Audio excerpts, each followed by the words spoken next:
Hello, hello, everybody. It seems like it's been a long time since I've been on SPTV, but I was away on holiday, in case you didn't know, but I'm now back. So welcome to this Wednesday, my little show. Um, Here to talk to you about all things spiritual, answering your questions about mediumship, spiritual things. Maybe you're on your own spiritual development or what have you. Now's the time to ask me those burning questions that you have. And I've got a list of questions here that was left over from the last show that we did. So thank you very much for everybody that has been interacting with the show and getting your questions in. I really appreciate it because I didn't have your questions. There'd be nothing to answer, would there? But again, welcome. As usual, would ask you just to please share us out, do like the stream, and also is to follow us on our socials on Facebook, YouTube, and where else are we? TikTok as well. And don't forget, there is the app, the SPTV app that you can download from the Google Store as well. So do start saying hello because I will start saying hello to some of you that are being shown on my screen, and then we'll get because I've got how many questions have I got? I've got 16 questions to answer, and as always, I'll answer them honestly and from my own perspective, obviously. So from my own experience. So if there's things you want to know or you've got burning questions that are not on my list, do get them in. So I'm going to start saying hello to you all before I get into the questions. So Sarah L watching on YouTube there. Hello. No, so yes, hello to you. Patricia T also watching on YouTube as well. Hello to you. Yvonne Jackson watching on Facebook. Good afternoon to you. Kim Byrne as well. Thank you very much, Kim Byrne, for liking and sharing. And Kim's there watching on YouTube. Tans watching on Facebook. Hello to you, Tans. Hope I've said your name correctly. Sam B also watching on YouTube. Hello to you. Linda Payne. Hello, Linda Payne. Hope you're well, my love. Watching on Facebook there.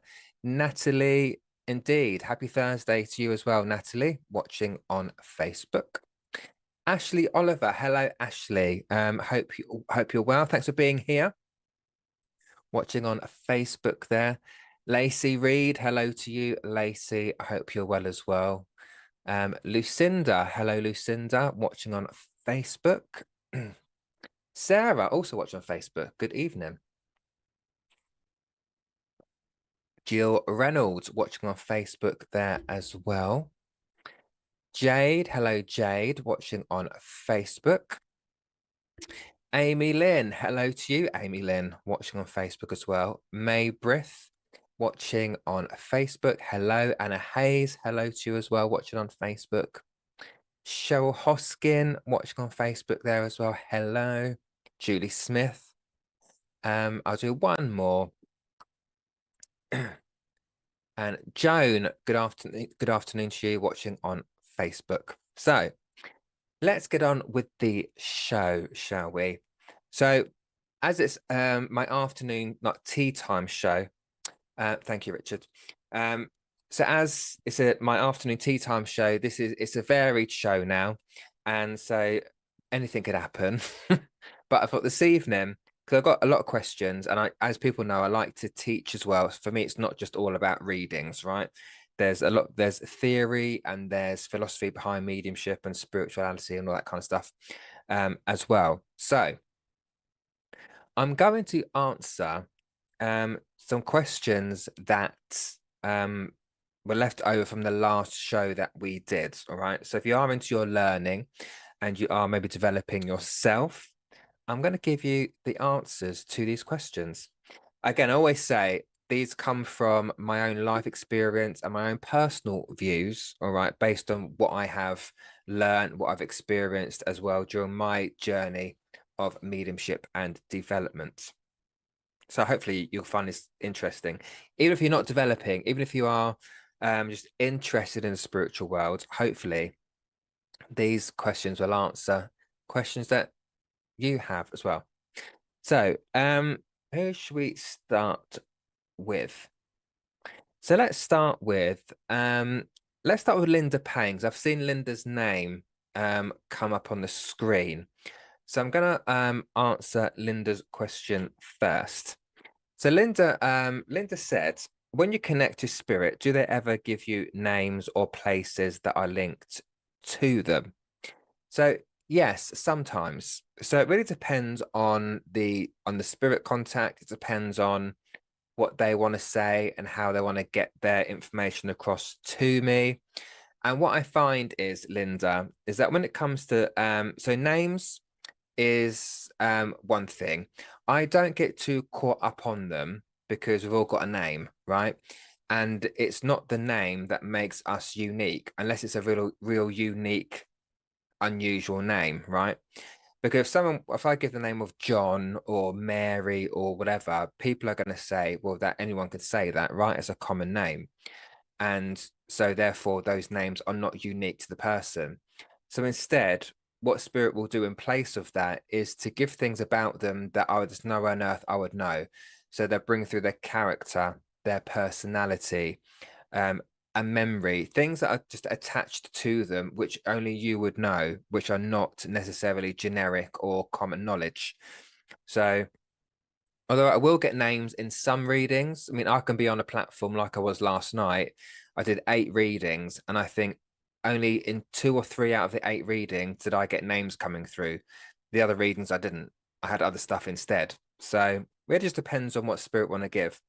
Now, when it comes to places that are linked to people, I know that through doing this work is that when spirit are communicating with a medium, they will use our frame of reference and our own knowledge. And my knowledge of geography and my sense of my sense of direction is absolutely awful. So although I did say to Spirit the other day, I did a demonstration. I said, right, I want to start receiving addresses, names of places, and they were like, David, let's work on other stuff first because geography is not my strong point. So as much as I'd love to receive geographic information, it doesn't always work for me. However, there have been times where I have given the name of a road and a house number and it's been correct, but that's not very common for me during a reading.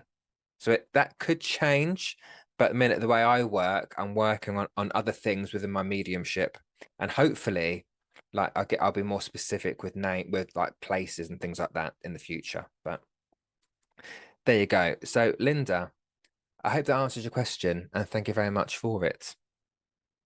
Right, who have we got now? Let's see. So I've got Debbie Callow. I don't know if Debbie's watching, but Debbie, if you do watch this back, or if you're watching live, you gave me quite a few questions. I'm going to answer one at a time. So Debbie asked, do you ever have to deny a message from spirit? Honestly, no. I've never I always promise spirit that I will say whatever they wish to give me, right? Because I'm just a voice piece. Spirit don't have a physical voice, so they're not here physically to communicate their message. And so if they communicate with me, I just promise them that I will say whatever they want me to say. All right. And like I said, sometimes to a limit, because, like, for example, if they're coming through effing and blinding, not at me, but that was just how they talked, how they spoke. I can't use those words on a church platform. So it's only in those moments I will edit that. I won't say those particular words. But apart from that, I've never had a message from spirit which I would deem to not to be suitable, or that I feel like I'd have to deny, because that's just not how I work with spirit. I don't know, through doing this work's about healing, providing people peace and whatever else. So anything negative doesn't really come into it for me, but that's just how I work. So yeah, that's a very long answer to your question, but I'd like to put some context behind it. So no, I've never had to deny a message from spirit. So thank you, Debbie. Um, Oh, and I will actually answer this one as well then. It kind of very in a similar vein. Debbie also asked, do you ever have to tell spirit you can't give the message they want to say? So very similar to that previous question. No, because again, the way I work and the way, if we understand the intelligence of spirit, and if they're coming through for a loved one to connect to their loved ones, it's never going to be in my opinion, and it's never going to be a negative message or anything like that. So there shouldn't be a reason why I should ever have to tell a spirit I can't say that again, unless it's certain terminology which I have to edit in my head. I think, I can't use that particular word. That's the only time. But apart from that, no, I always say it as it comes in, as many of you will know if you've watched me work over the years. So there's a couple of questions done. If you are there, you're still watching, do still comment, and I'll say hello as we go through as well. Right, an interesting question, and I might be here a little while with this. But Mo May has asked, what would you say to people who say mediumship is the work of the devil? I could answer this in a couple of ways, but I'll try and be politically correct about it. No, I don't do politically correct, but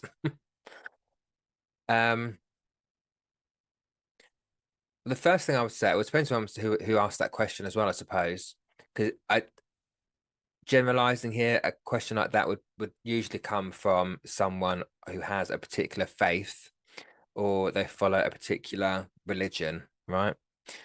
Now, what would I say to that? Well, the first thing my answer would be is that then you don't know mediumship.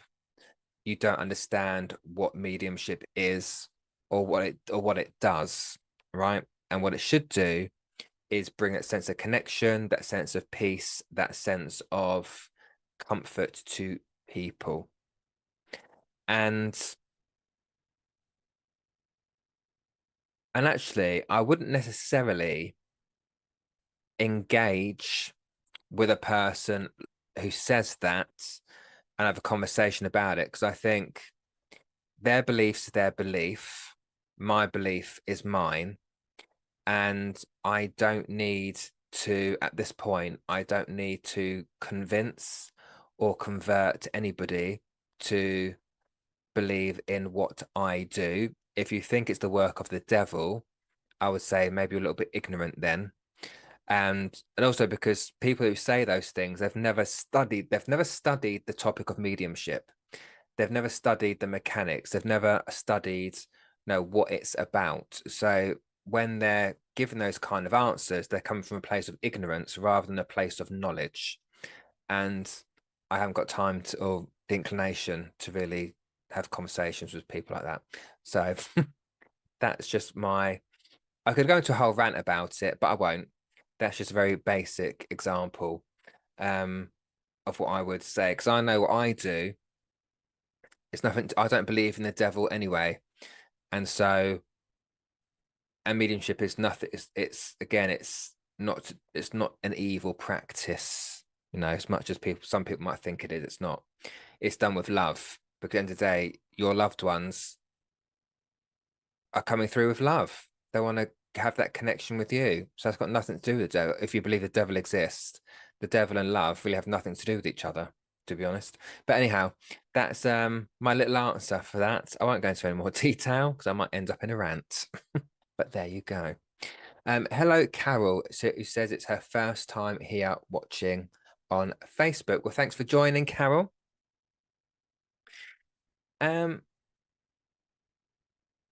Susan McCrory, 70 says don't believe in the devil either. Yeah, no, I could go into a whole thing about that, but I won't. Susan McCrory, can you develop mediumship without sitting in a circle because there are none in Ireland? You can. There are many ways to develop mediumship. There's more. It's like there's more. What's the saying? There's more than one way to skin a cat. So you can. The only reason I talk about the importance of sitting in a circle is purely just to be with like-minded individuals and with people who can help support you, help develop you, or bring on your development. And so you have people that you can confide in. Because I found when I first started developing, it can be a bit of a lonely place to be because you don't feel like anyone else understands you. And because I don't come from a spiritualist family, I didn't have anyone in my I didn't have a grandmother or a great grandmother or a granddad who did this work, who sit me down and say, well, this is how it works. I'd never had any of that. Some people are lucky to have that, but I never had. So I was at a point in my development where I thought, you know, I need to be with people who get it and with people who can understand the experiences that I've had and who I can talk to about my future experiences. And that really helped me to develop because it made me realize that I'm not the only one. I'm not going completely mad here. My experience is real and other people get it. All right. So it helps in that sense. But I'd also say sitting in a circle, I think what it helps you to do is to really understand the ways of working, what you can say, what you can't say. Because I do feel, this is just my feeling, all right, that there are people who have never sat in a circle who might be really good mediums, but their ethics and their personal responsibility are non-existent because they've developed themselves because they want to communicate with spirit, but they've not developed the other things that go alongside it. Because there's more to mediumship than just giving a message. There's more than just connecting to your loved ones.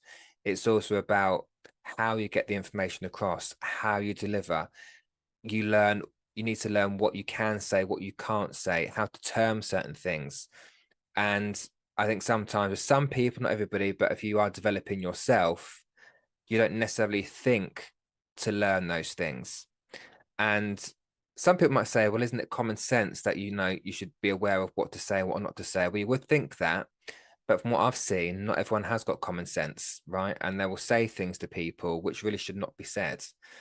And it could be because they've not sat in any official capacity in any official circle, which has taught them you cannot stand on a platform and say that.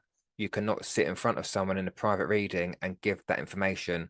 And look, I'm saying this because I've heard the horror stories. I've had people come to me who have had readings with other mediums, and I'm there. They almost want me to unpick what the other medium has said. And I can't do that because I don't know what that medium has said. All I can do is talk from my own experience about it. So, yes, you can develop in other ways outside of a circle, but it's just if you're going to do that, it's just being responsible about what you learn. Maybe having a conversation with people who have sat in circle and talk to them about what did they learn in their circle, so that then you can apply that to your own learning. So I hope that makes sense, Susan, and I hope that helps other people out there as well. Because I'm aware that in the UK, in England especially, we are very lucky to have a spiritualist church on almost every corner you walk down, right? Not every territory in the UK or even abroad has that. So some of you are in places where you might not even have even one church that you can go and sit in a circle. But there might be private circles you can sit in. I know there are some mediums out there who hold what we call home circles, where it's not in a church, but it's in someone's home. So you might need to do your research there as well. But yeah, but you do what you need to do, but just make sure you do the right thing, basically, I guess what I'm trying to say.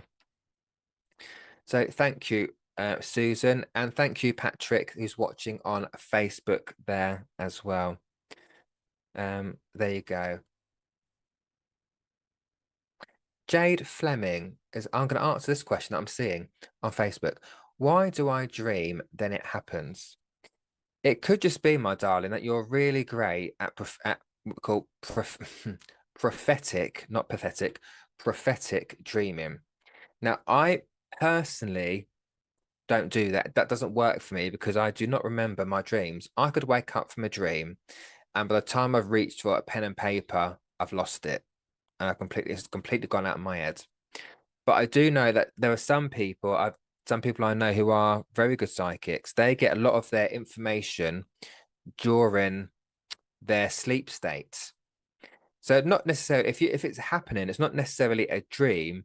It's just psychic information that you're picking up during your sleep state.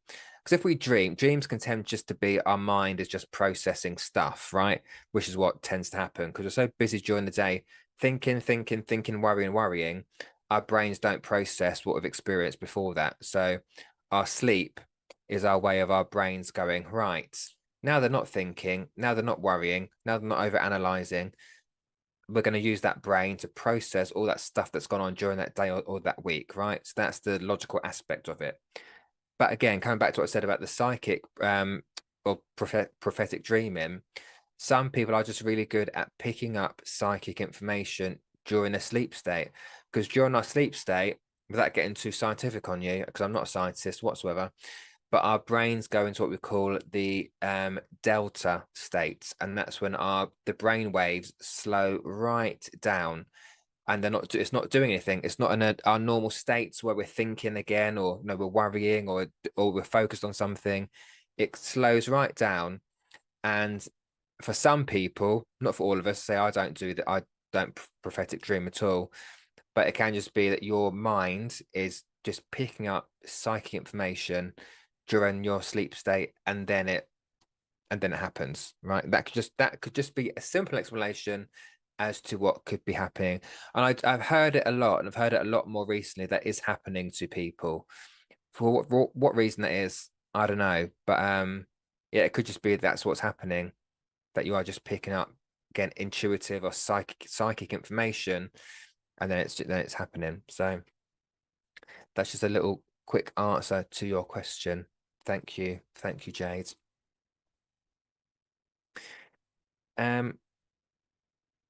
Corey Dutton, I don't know if Corey is watching, but I'm going to answer your question here. So Corey, how do you switch on and off, David? And I'm assuming you mean the mediumship. How do I switch on and off? It used to be, when I first started developing, it used to be more of a process behind it. I used to do like my little ritual to turn myself on and off, because that's what I was taught to do. But as I've developed further, it changes, because you develop the ability even more, and you start figuring out actually how it works. So what I used to do is to practice my grounding and protection, because that was drummed into me. That's what I needed to do before connecting to spirit. Then I was told then to meditate, to then switch myself on to spirit, and that would open me up to spirit. That's my little ritual I used to do before every private reading that I did.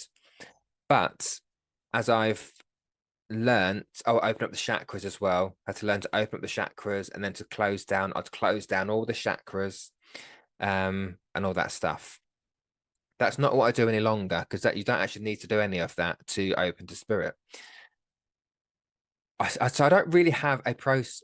All I do is, before any private reading that I do or any demonstration, before I go on to that platform, or before I press go live on my Zoom, I will talk to spirit, and I'll just say, right, spirits, we're getting ready to work. I thank them for working with me.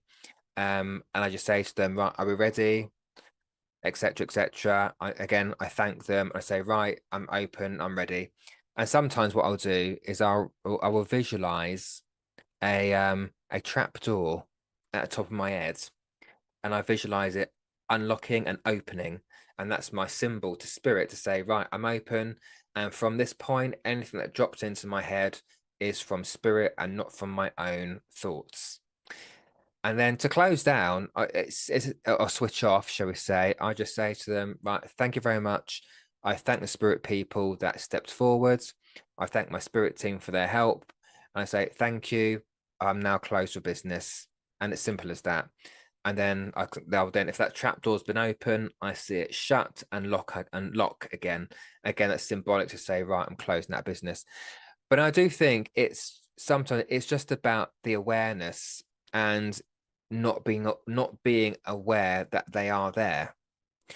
And I think it's important to have that discipline, And if you do start to feel, if you're not working, if you've not got a reading or anything that you're doing, you start feeling a spirit person come in that's not a member of your family, you've got to have that discipline to say, no, not now. I'm not working. You can come back later. If it's for someone I'm meant to read for, then you'll come back when that person sat in front of me. But I think it's really important to have the discipline to make sure that we are switched off after we've opened up and done what we needed to do. But yeah, it's as simple as that nowadays. It wasn't back in the early days where I had to again open up all my chakras and meditate and ground myself, protect myself in light, and then at the other end of it, close down the chakras and everything else. So I don't need to do that ritual anymore, because effectively you don't need to do any of those things to connect to spirit. But thank you, Corey, for that question. If anyone's got any more questions that I've not answered just yet, don't be afraid to get them in. Do comment in the comment box, and I will get to them. Oh, that's a good question there as well. Anna Hayes. Thank you, Anna, watching on the Facebook. How do you personally raise your vibration to connect and keep you safe? How do I raise my vibration? Do you know what? I try and turn my nervous energy into excited energy. So what I mean by that is, before I do any demonstration, like platform or whatever, I've always got those nerves. Sometimes they're worse than others, and I think to myself, why am I going here today? What am I doing this to myself? But I do try and turn that nervousness into excited and go, well, what's going to go wrong? And I just try and get excited about it, and that G's me up as well. Or if I'm driving to a dem, I just talk to them in my head. I say, right, you lot up there. So this is to my guides. I say, right, we've got an appointment now, and we're starting at this time, so you need to show up. And I have that little conversation with them. But I've always got my music on in my car as well. Or before I do a private reading, I might just stick on some music, because that raises my vibration as well. It just gets my gears going, gets my engine going. But as I say, before I do any private reading or demonstration, I always talk to my guides first, and I say to them, right, guys, we're ready. Dolly, you're there to sort them out. Patrick, you're there to do this. You're there to do that. So they've all got their own jobs upstairs. So I make sure, and I know I'm safe. So I don't do a protection ritual anymore, because my personal view is you don't need to continue to surround yourself in white light and do all that business. Now, if it works with people there watching, then continue to do it. But ultimately, if you're connecting to spirit to help people, then you don't need to put a load of protection around you. That's just my opinion. I'm not saying that you not to do it, but I personally don't do that, because I know my guides keep me safe. Otherwise, what's the point of having guides, right? They're here to keep us safe. So I know I'm safe. So I don't do anything particular to make sure I'm safe, because I know I am. Because I know that my spirit team, especially Dolly, she wouldn't let anything happen to me, because she'd be, I could see her transporting down here in physical form, sorting people out, because that's the kind of lady that she was. So yeah, so I just speak to them, because that raises my vibration just by connecting my mind to my guides, speaking to them, knowing they're there. Might put a bit of music on in the cars I'm driving to a venue or whatever, and getting excited about it, which I never did up until about 3 years ago. I wouldn't have been excited. I would have been extremely nervous to the point of vomiting. But now it's very different. So, Anna, I hope that helps, and thank you very. Oops, hit my microphone. And I hope that answers your question. Thank you very much. Right, who else have we got? I got oh, Sam B watching on YouTube. It's just without going into a whole. I could give it with a long answer here, but without going into a long answer, just so I can get to everyone else as well. It's through visualization. Oh, so how do you open our chakras? Okay, so yeah, Sam B's on YouTube asking how do we open our chakras. To give a very quick answer here, Sam B, it's just through visualization. If you understand where the chakras are, fabulous. It'll make more sense what I'm saying. But it is, and each chakra is linked to a particular color, and you can see your chakras as vortexes of energy. When I was learning in a church, when I was in a church circle, we were told to visualize them as flowers. And when you're opening them up, you're just visualizing one by one that you're seeing that energy center open up, however you want to see it open up, whether you see a flower opening or whether you see like a vortex of energy spinning and opening and getting bigger. That's how you visualize opening them. But you need to know where your chakras are, what they represent, what colors they represent, in order for that to make sense in general, right? But there are courses online you can do with that, and what you can, even if you Google it, you can find out. But be careful on Google, because sometimes some things are not necessarily correct or align with what they actually are. Anyhow, so yeah, just through visualization is a very, very short answer. But yeah, have a look online if you're not sure about what the chakras are, because that will help you understand that more. Okay, so come to it, Melissa. Melissa has said, do you ever feel pain from a spirit who passed away in a tragedy as the pain they felt before passing? So yes, but with a caveat to that. And this has only developed over the last few years, where spirit will allow me to feel certain pains and certain things that a spirit person would have experienced that contributed to their passing. But what I will say with that is it's not like the pain they would have experienced. I wouldn't want to do what's the word I'm looking for? I want to do them any disjustice, right? So for example, I'll give a couple of examples. So quite a while ago, I was doing for a reading for a lady through a Facebook Live, actually, a bit like this one. And I knew I had a lady coming forward. I described her and it was all correct. And suddenly I felt this huge pain in my chest. And I could physically feel a pain in the center of my chest. And it turns out that she was walking down the street and someone attacked her and stabbed her in the chest. Now, though I felt that pain, it would have been nothing like what that lady would have felt, right? So I did feel it, but not as bad as she would. I did a reading for a lady whose sister had passed, and I brought her sister through, and again gave a load of evidence, and she knew it was her sister coming through. Then I felt a pain at the back of my head, at the bottom, where the bottom of the skull meets the top of the neck, so like back here. And it turns out that she's on the operating table having having brainstem surgery, and something happened there, and she passed. So I felt the pain where she would have, I guess, potentially felt it, but I guess she would have been under anesthetic, so she wouldn't have felt a thing. But it's just where I physically felt that pain. So I do feel pains. To some people, it might seem quite worrying, especially if I have someone coming through from spirit who died of a heart attack. I will get a physical pain in my chest. But again, I don't feel it as I imagine I don't feel it as bad as much as, don't want to use the word bad, but as much as that spirit person would have done in life. But it's just enough for me to know, okay, that's what happened there, that's what happened here, that's what happened there. So yes, so that's how so I do feel it in different scenarios, Melissa. So thank you for that. Pauline Spencer has said, are your spirit family waiting for you when we pass over?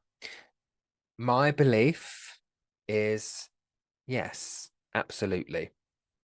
Now there's some people that will say, well, you can't prove that. However, during a number of readings that I have done, I have been told from the spirit person communicating that it was that they were greeted by this person or that person. And a personal experience here, when my nan was when she passed in 2018, a lot of people thought in the family that it would be my granddad that would be there to greet her, because he passed 9 years before. And I remember being at home one day, and I think I was sat in meditation, and that popped up in my head, like who'd be there to greet her. And all I heard was the name Mary put into my mind. I thought, Mary, who's Mary? And I remember I went back to my family tree, which I've been doing for a number of years. And actually, Mary was the name of her mother. So my great grandmother, who I never knew. And so I knew that that was who was going to greet her. So I said that to my mum. And actually, before I said that to my mum was speaking to my nan, or she was when she was no, she was on a deathbed, so for lack of a better phrase. And my mum joked and said, "Oh, don't worry, because Dad will be there waiting for you." And my nan went, "Oh no, not him." And then I said that after I found that out, I said, "No, I don't think he will be there. I have a feeling it's going to be her mother that's going to come and get her." My mum didn't tell her that. Hasten to add, my mum was there with my nan as she passed, and as my nan passed away, she put her arms out and said, "Mum." So I know that there's something in that. So that's how I know that is correct. There's been other scenarios as well, but I don't want to go into them. But so yes, I do very much believe so because I've seen it too many times not to be correct. Nicole Cummins, can our past loved one help us connect with our soul mate? I don't know about that because you meeting your soulmate is a physical thing, and spirit are not physical. They're obviously in spirit. And our loved ones can help guide us, or they can help place people in our path. I do believe that. I do believe that we're meant to meet certain people that we're meant to meet, and certain people are meant to be in our life, whether you call it a soulmate or whatever, whoever it might be, right? So I do feel that there are certain paths that we take where spirit can go, right, they need to meet that person or they need that experience. So I'm going to plonk it right there. But it could be anything. I don't know if I would say that they can help us find our soulmate because at the end of the day, you know what's good for you, not your spirit family. So, for example, I don't know, a parent might feel like that person over there is the better person for you, but actually, you might feel actually that person's not my soulmate, but that person over there is. And so, you've got very two different ways of looking at it and what they would want for you rather than what you would want for you. So I don't know if I would say that that is the case. It's very much we have certain choices and decisions that we need to make, and we have free will to make those choices. So that's my very short answer to that. Thank you, Nicole, for your question.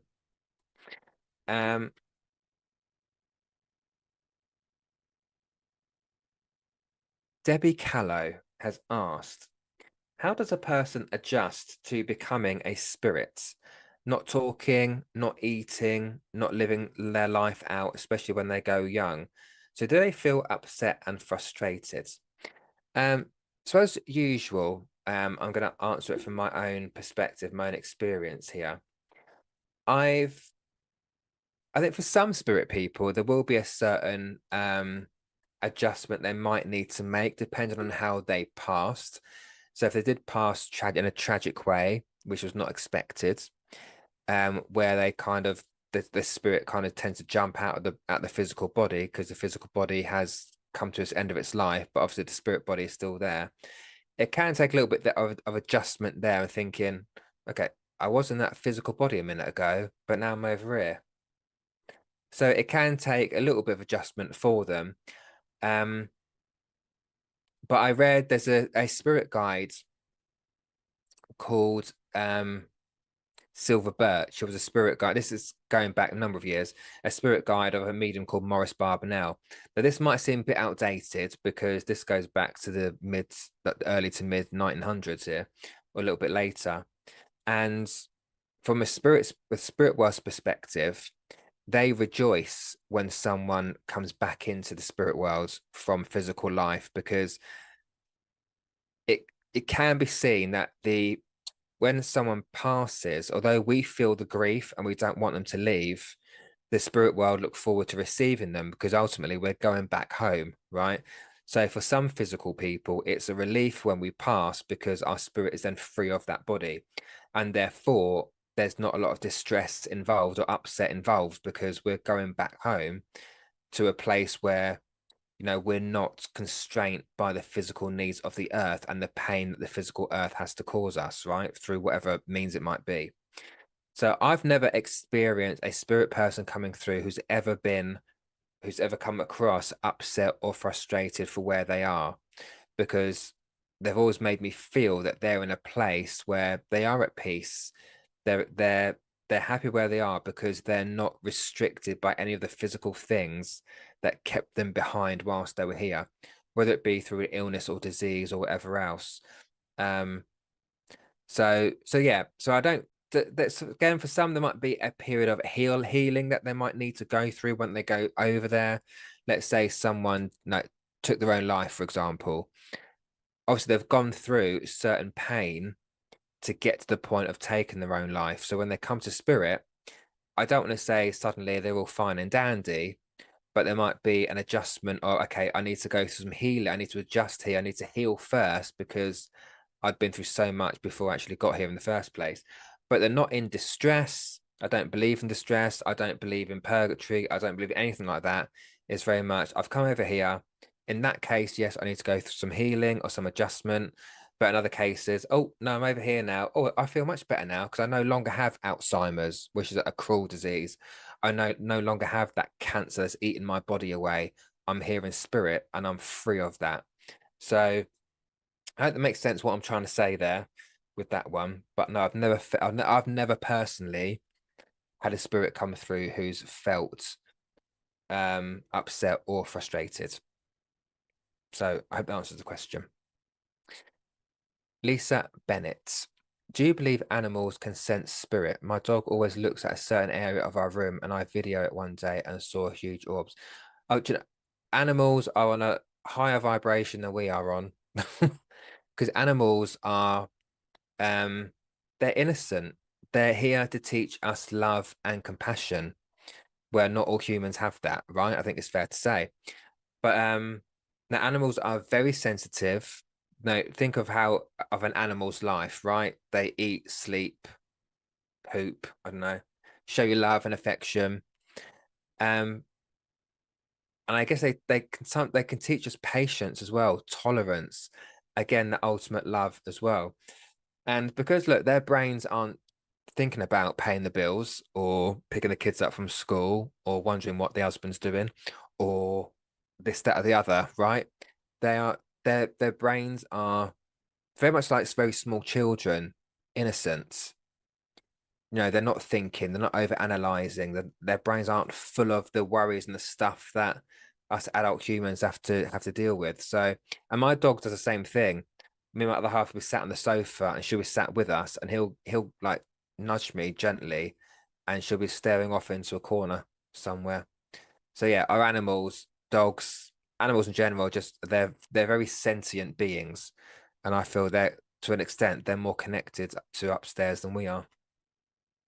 That's my personal view, Lisa. So yes, I have no doubt that your dog is sensing presences or spirit or whatever you want to call it. And thank you for the question.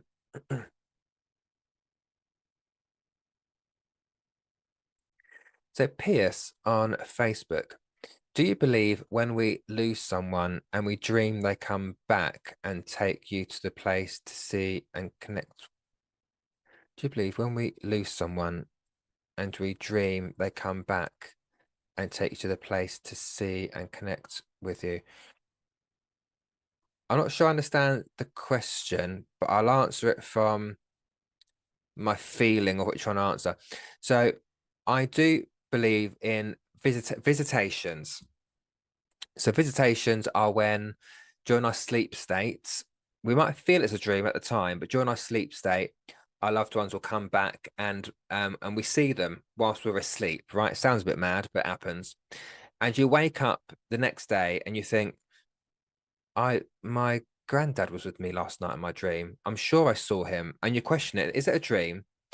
But the difference is, one with a dream, I don't always remember them, and you might be the same as well. But with a visitation, when you wake up from visitation, it's that sense of truth that there is no doubt in your mind that your loved one was with you whilst you were asleep. And It's just spirit's way of just connecting with you directly, using your brain at that particular time of the night to communicate with you, to let you know that they are still around. And it's not always a conversation or anything that's said. You're just very much aware that they are there, and you wake up going, oh, I'm sure I could feel them. I saw them as clear as day. That is a visitation. So I think if I'm right in Pierce and answering the question in the correct way, if I haven't, do let me know. But it is just their way, without coming to a medium, it's their way of connecting to you directly, because ultimately that's what our spirit people want. They don't always want or need a medium to do that, because you are their connection, you are their person. And so they'd rather do it with you directly. And if they can do it through your sleep states, then that's what they're going to do. So I hope I've answered that correctly. If I've not, you can tell me. Who else we got? Suzanne Riches. David, do you believe we choose our life here? I think about this quite a lot, and I think there is something to be said for. I mean, there'll be a lot of mediums out there who say, no, we do choose our path. We sign all these lovely contracts up there that says we'll go through this, that, and the other, which obviously you can't prove. But I do believe there's something to be said for. I very much live my life that everything happens for a reason, and I guess in my head, if I work that out, is that everything I've gone through or continue to go through is there for a reason, and therefore I'm meant to go through those things. So therefore, did I then choose to go through those things whilst I'm here? So you can go off into all different avenues with that, just that one question. And the only reason I'm hesitating to give it a direct answer is because I can't prove it, because I don't know. Because there were some people who do say, well, why would I choose that for myself? Why would that person choose that path for themselves? And you could argue all of those things as being correct, right? Yeah, why would a person choose to go through that horrendous time? Why would that person have a lovely time over? Do you know what I mean? So you could go off in all different directions there. But I do definitely think there's something to be said for there are certain things that I believe we're meant to go through and that are placed in our path in order for us to grow, to develop, and to learn from those experiences, as rubbish as they might sometimes be. But I do feel there is something to be said for that. So Suzanne, thank you very much for the question there. Mandy Payne, when you're grieving, do spirits still come through? Okay. The reason I'm asking is because I'm always crying a lot. Oh, bless you. Well, look, some people just do cry a lot, right? So, some people just do. Some people are just emotional people, and that's all right. It doesn't stop spirit from coming through, though. Because if you cry all the time, then that would suggest they never come through. But then look at my life. I don't know last time I cried actually, but spirits still come through. So it's I don't think it actually matters. The only thing I would say is that grieving is a natural process, right? It's a natural thing we're going to go through. And some people, they will grieve for their loved ones for the rest of their life, right? But that doesn't stop spirit from coming through, because spirit may want to come through to comfort you. But sometimes they will take a step back because they don't want to distress you. And that's when I say, when people say to me, how long should I wait to have a reading because my loved one passed away a week ago, for example. I have had that actually. I've denied the reading. I've turned the reading. They've asked for a reading, but I have declined it purely because I don't want that person to be more distressed than they already are. Because by a spirit coming through too soon, when you're in those raw throes of grief, as much as you might feel it's going to help, it can actually be more detrimental because the grief is so raw. by your loved one coming through who is no longer physically here, that can set you back rather than propel you forward, because you want them to be here. You want to see their face. You want to hug them. You want to hear their voice. You want to smell them, touch them, whatever. And you can no longer do that. And that connection, all it does, it just reminds you that they're not here. So although they can still come through, there is still an aspect of them that hold themselves back until you've got to a point in your grief where you're able to acknowledge and accept the connection, the contact, without it being detrimental to you and to your grieving process, if that makes sense what I'm saying. So just bear that in mind, what I've said there, and I hope it makes sense. But yeah, they can still come through, but they're also aware that they will come through to help make you feel better and not to add to that emotional state, if that makes sense. If they come through, they want it to be happy emotion because you are feeling them again. You're knowing it's them that's coming through. So that's the kind of emotion they want. But again, grief is a process, and you go through it in your own time, how you do it. But I always say, no, as long as you're good to yourself whilst you're doing it. All right. And also sometimes when we are very, very emotional, it can also just cloud our judgment. So, whatever comes through, sometimes we can't take the evidence because we're so in our head about, is it them? Oh my God, it is them. And so you just need, your mind just needs to be in a good place as well. But lots of love to you, Mandy. I hope it helps. Thank you for the question. Right. A couple more.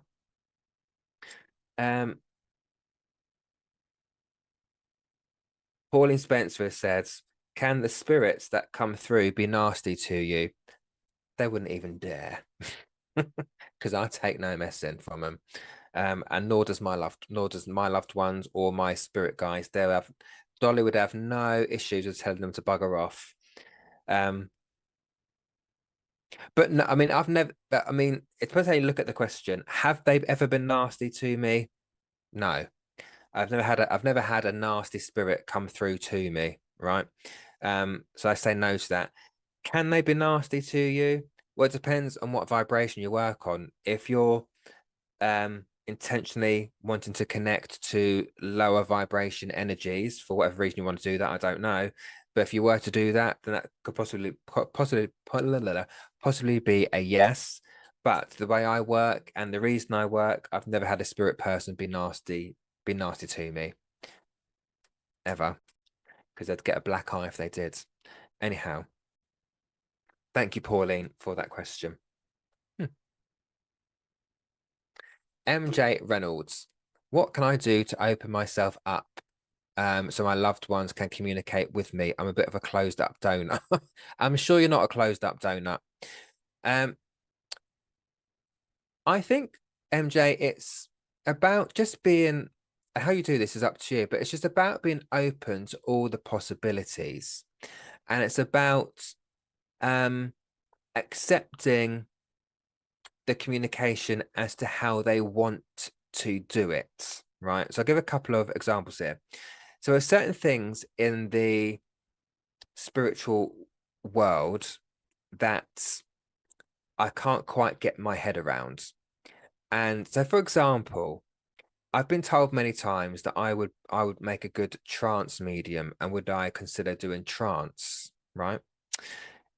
Now, in order for me to be able to go down the trance mediumship route, I need to change my mindset and my thinking with it, because I'm not 100% convinced.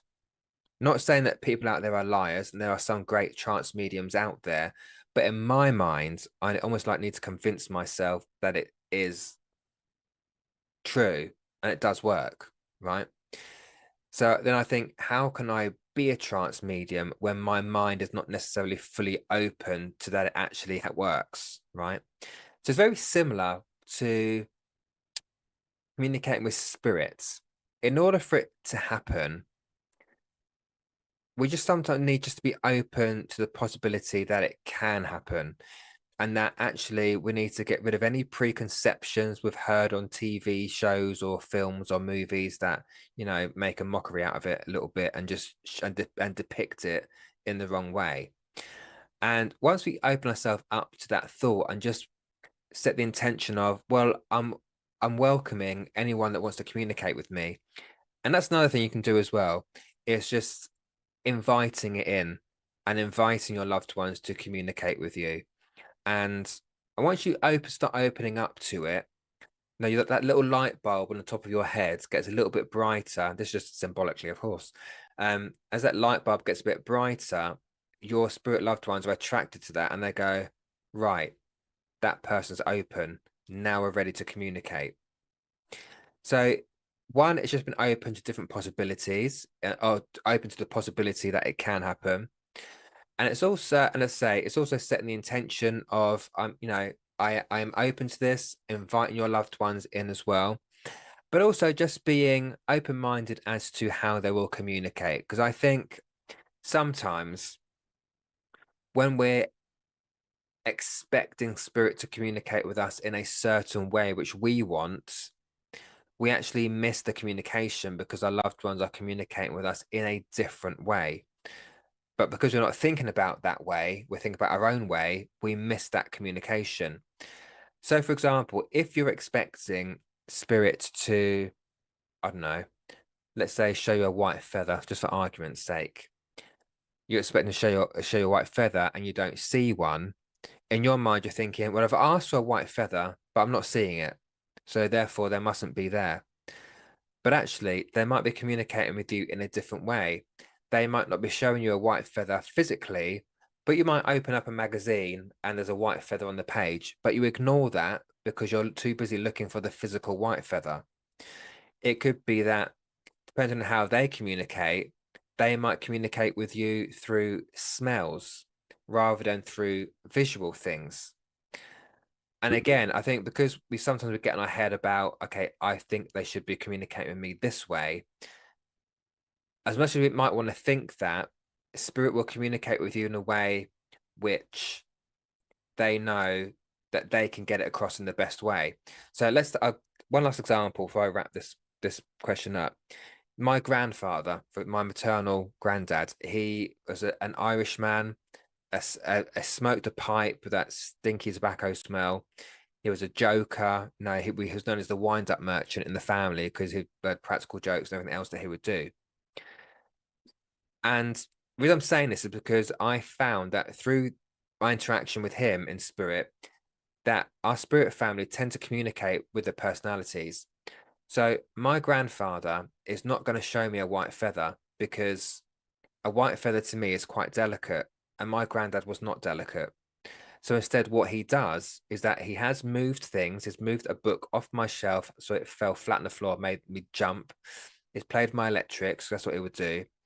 But the main thing he does is that he gives us, myself and my mum, he gives us his smell of the tobacco that we both remember him smoking because he used to sit there with his pipe and kept loading this tobacco into this pipe and lighting it every 5 minutes till it burned down.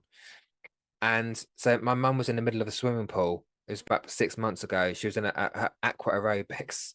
She was in the middle of the swimming pool doing her aqua aerobics, and she got that scent of tobacco smoke go past her to the point she had to look around to make sure no one was stood there. There's no other explanation for that. They're in the middle of a swimming pool.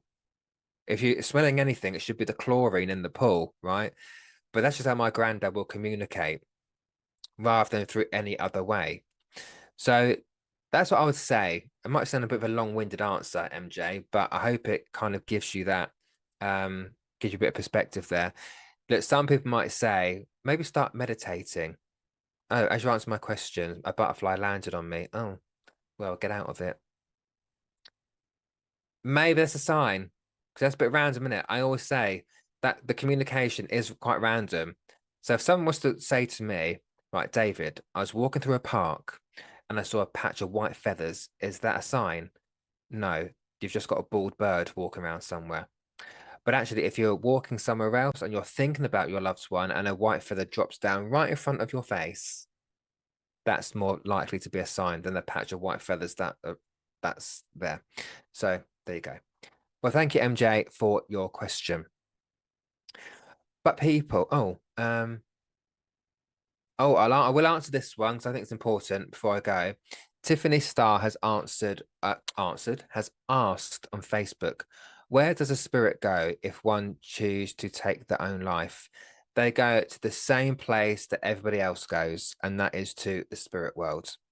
I don't believe, and I've heard it because I was brought up in a Catholic family, all right? So I went to a Catholic school, had to go to church every week and whatever else.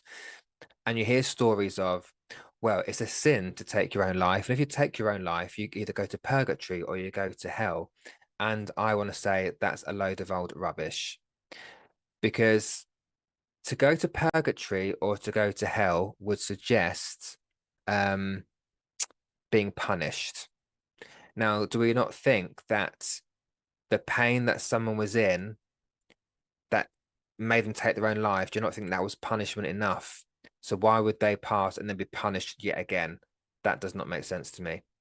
And so my belief, and I know this through the readings that I've done, I've had many people communicate with me who have taken their own life, and they are in the spirit world with everybody else.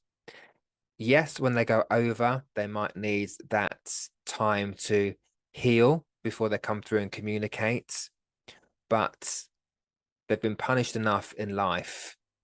They're not going to be punished again in death. I don't believe that.